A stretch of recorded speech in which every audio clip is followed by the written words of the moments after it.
दोस्तों, आपको जो मैं यह घटना बताने वाला हूँ, यह घटना है एक गवर्नमेंट स्कूल के एक टीचर के द्वारा 10 साल की बच्ची के साथ में इतनी हैवानियत की जाती है कि जिसके सुनने के बाद आपका कलेजा पसीज जाएगा। दोस्तों, क्या होता है कि वह जो टीचर होता है उसके क्लास में बहुत से बच्चे पढ़ते हैं, लेकिन वह टीचर थोड़ा सा गलत मानसिकता का होता है। छात्र और शिक्षक का रिश्ता कितना पवित्र होता है सबको पता है। शिक्षक जो है बच्चे को सही रास्ता दिखाता है और वह उसके जीवन में काम आता है, लेकिन यहाँ पर जो टीचर ने जो हैवानियत की है उसके सुन करके आपका खून खौल उठेगा। जो सरकारी शिक्षक रहता है वह उसके क्लास में एक 10 साल की बच्ची रहती है, उसके प्रति उसका निगाह खराब हो जाता है, उसके बारे में वह गलत चीज़ सोचना शुरू कर देता है।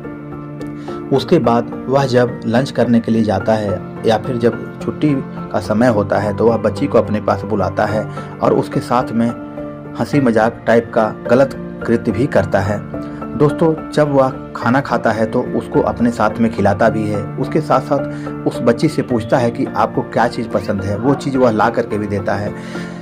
दोस्तों, उस बच्ची की उम्र इतनी कम होती है कि लोग उस पर शक भी नहीं करते हैं। लोग सोचते हैं कि हो सकता यह दयालु प्रवृत्ति का है और वह जो है उस बच्ची का मदद कर रहा है या फिर बच्ची को कोई चीज़ दे रहा है, लेकिन दोस्तों उसके दिल में क्या रहता है ये किसी को मालूम नहीं रहता है। इसी कारण से कोई उस पर शक नहीं करता है। दोस्तों, जब वह शिक्षक अपने क्लास से छूटता है और जब एकांत में कहीं बैठा रहता है तो वह किसी न किसी छात्र के द्वारा उस बच्ची को अपने पास बुला लेता है और बुलाने के बाद में जो है उसके साथ में गलत हरकत करता है। वह अपना प्राइवेट पार्ट सहलाने के लिए बोलता है और उसके साथ में छेड़छाड़ करता है। वह बच्ची इतनी छोटी होती है, उसका समझदारी नहीं होता है, वो नहीं समझती कि यह इसके साथ में क्या कर रहा है और क्या करना चाहता है। दोस्तों, ऐसा बहुत लंबे समय से चलता रहता है। दोस्तों, एक बार की बात है, उस दिन बारिश बहुत होती है जिसके कारण से स्कूल में बच्चे बहुत कम आते हैं और बाकी स्टाफ भी बहुत ही कम आते हैं। वह शिक्षक जो है जो कॉमन रूम होता है शिक्षकों के लिए वहाँ पर बैठा रहता है, तो एक बच्चा आकर उसे बताता है कि बच्चे बहुत क्लास में हल्ला कर रहे हैं। तो वह बोलता है कि ठीक है, तुम लोग शांत रहो, और उस बच्चे को बोलता है उस बच्ची का नाम लेकर के कि उसको बुला करके ले आओ, यहाँ पे भेज दो, उससे कुछ हमें पूछना है, बातचीत करना है। तो वह बच्चा जाता है और उसको बुला करके ले आता है। बच्ची जब वहाँ पे आती है तो वह हमेशा की तरह उस बच्ची को कुछ चॉकलेट वगैरह या फिर उसकी पसंद के खाने की चीज़ें देता है। उसके बाद वह शिक्षक उसको अपनी गोद में बिठाता है और उसके साथ में गलत हरकत करना शुरू कर देता है। एक्चुअल दोस्तों क्या होता है कि शायद वो टीचर जो है वह मोबाइल में गलत चीज़ें देखता है, जिसके वजह से उसका दिमाग गलत प्रवृत्तियों का आदी हो जाता है। शिक्षक जो है वह सेक्स की गोलियां खाता है। उसके बाद वह जो गंदी पिक्चर देखता है उसका नतीजा ही होता है कि वह बिल्कुल आवेश में आया हुआ रहता है।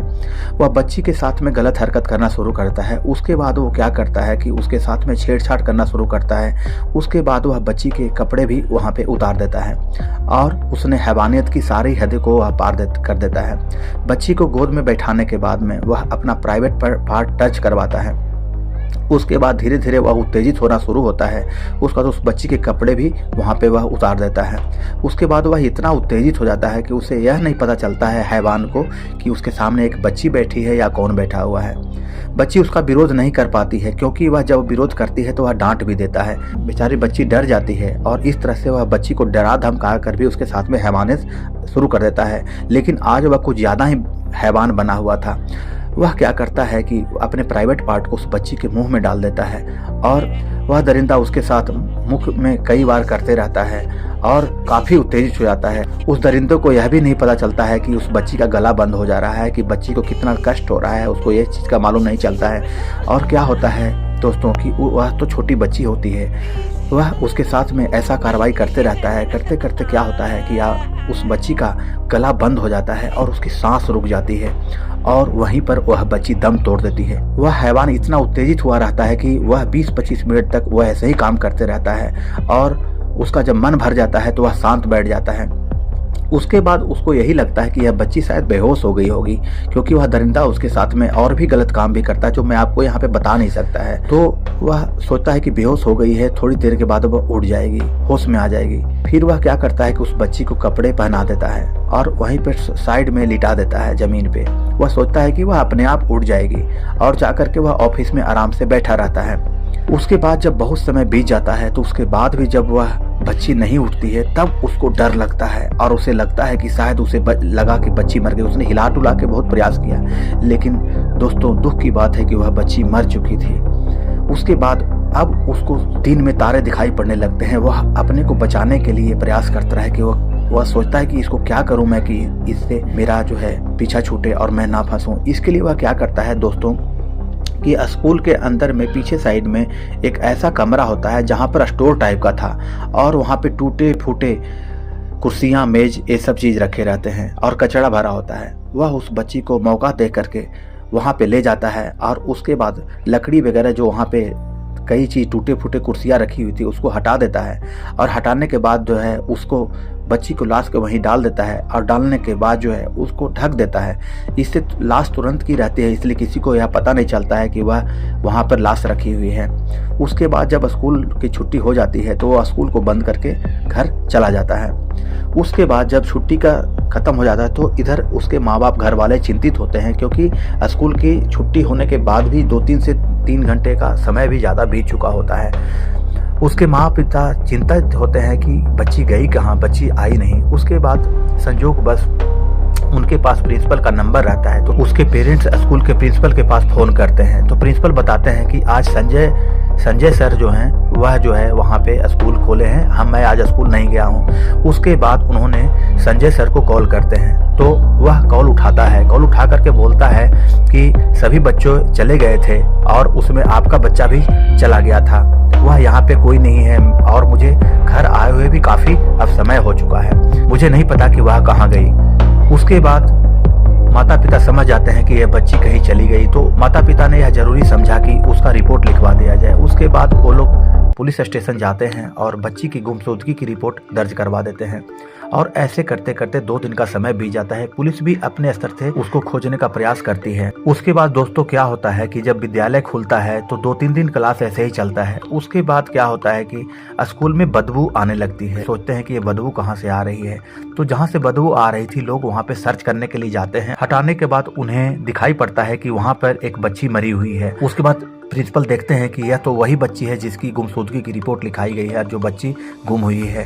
तो इसके बाद जो है से सारे टीचर और प्रिंसिपल वगैरह सभी डर जाते हैं, क्योंकि यह पूरे स्कूल की बदनामी वाली बात थी और पूरा स्कूल इसमें फंसने वाला था। फिर भी प्रिंसिपल समझदार होते हैं, उन्होंने बिना देर किए हुए पुलिस को लोग इन्फॉर्म कर देते हैं। पुलिस वहाँ पे पहुँचती है और वहाँ से बच्ची को तुरंत उठा करके पोस्टमार्टम के लिए भेज देती है। जब बच्ची का पोस्टमार्टम का रिपोर्ट सामने आता है तो इस बात का पता चलता है कि बच्ची के साथ में रेप किया हुआ है और उसके मुंह में भी गलत काम किया गया है। इस तरह से जो रिपोर्ट आती है उससे यही पता चलता है कि किसी न किसी की यह करतूत है। उसके बाद पुलिस अधिकारी स्कूल में आते हैं और वो सारे स्टाफ को इंक्वायरी करने के लिए बुलाते हैं। तो सारे स्टाफ आते हैं, लेकिन वहाँ पे देखा जाता है संजय नाम का जो टीचर था वो वहाँ पे मौजूद नहीं था। वह 1 महीने की छुट्टी लेकर कहीं बाहर चला गया था। फिर अब पुलिस अपना इन्वेस्टिगेशन जारी रखती है। सभी स्टाफ से पूछताछ होती है और पूछताछ से पुलिस को शक होता है कि जो टीचर नहीं है, 1 महीने की छुट्टी लेके गया है, वह तकरीबन वही समय हो रहा था जिस टाइम से लड़की गुमशुदा हुई है। तो पुलिस को समझते देर नहीं लगती कि हो न हो यह काम उसी के द्वारा किया गया है, लेकिन फिर भी बिना साक्ष्य के वह कुछ नहीं कर सकते थे। उसके बाद उसके माँ पिता से भी पूछताछ की जाती है तो पता चलता है कि वह स्कूल विद्यालय उसी दिन आई थी और उसी दिन से गायब भी थी। उसके बाद पुलिस को उस पर शक और भी गहरा हो जाता है। पुलिस उस टीचर के घर जाती है, लेकिन वो घर पे भी नहीं मिलता है। तो उसके मोबाइल नंबर के थ्रू उसकी लोकेशन को ट्रेस किया जाता है तो वह हैदराबाद में पाया जाता है। उसके बाद पुलिस वहां से उसको अरेस्ट करके ले आती है। पुलिस रिमांड पे लेती है और उससे पूछताछ करती है। जब सख्ती से उससे पूछताछ की जाती है तो पता चलता है कि वह 5-6 महीने से यह हैवानियत कर रहा था। टीचर बताता है कि जब ज्यादा बारिश हो रही थी तो उस दिन टीचर भी कम आए थे और छात्र भी कम आए थे। मैंने उसी दिन का मौके का फायदा उठाया। उसके बाद मैंने सेक्स की गोलियां भी खाई थी और उसके बाद मोबाइल में गंदी चीजें भी मैंने देखा था। उसके बाद मैं अपने आप को भूल गया था कि मेरे सामने एक बच्ची है। मैं उस बच्ची को बहुत सारे खिलौने चाहिए थे तो मैंने वो भी ला करके उसको दिए थे। उसके बाद मैं उसके साथ में गलत कार्रवाई करते रहा। उसके बाद उस बच्ची की कब मौत हो गई मुझे पता नहीं चला। इस तरह से उसने सारी सच्चाई उगल दी। उसके बाद पुलिस उस आरोपी टीचर पर हत्या और बलात्कार जैसी कई धाराएं लगा करके कोर्ट में पेश करती है। उसके बाद वहां पे उसे जेल भेज दिया जाता है। दोस्तों, मेरा कहानी कहने का उद्देश्य यही है कि आप इस तरह की घटनाओं में सजग रहें। आपको इस घटना के बारे में कुछ पूछना है तो पूछ सकते हैं और हमारे चैनल को जरूर सब्सक्राइब करें। धन्यवाद।